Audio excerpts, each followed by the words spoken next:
প্রভুকে অসংখ্য অসংখ্য ধন্যবাদ জানাই, সকলকে জানাই জয় যিশু। ঈশ্বরের বাক্য বলে, গীতসংগীতা তার 23 অধ্যায়, সদাপ্রভু আমার পালক, আমার অভাব হইবে না।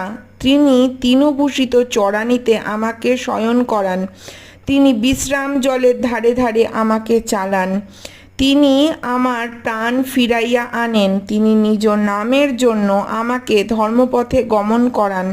যখন আমি মৃত্যু ছায়ার উপত্যকা দিয়া গমন করিব, তখনও অমঙ্গলের ভয় করিব না, কেননা তুমি আমার সঙ্গে সঙ্গে আছো।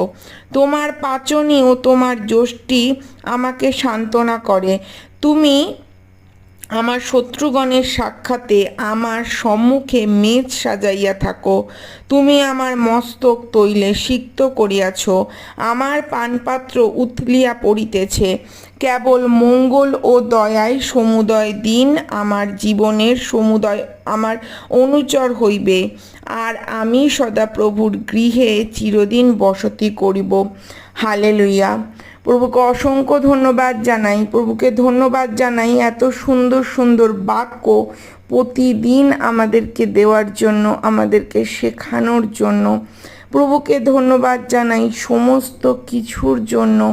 প্রভুকে ধন্যবাদ জানাই এই বাক্য দ্বারা আমাদের সকলকে বিশ্বাসে আরও মজবুত করার জন্য। প্রভুকে ধন্যবাদ জানাই, তিনি সমস্ত ধন্যবাদ পাওয়ার যোগ্য, কেননা স্বর্গের নিচে আর পৃথিবীর ওপরে একমাত্র যিশুর নাম শ্রেষ্ঠ, মহান। আমেন।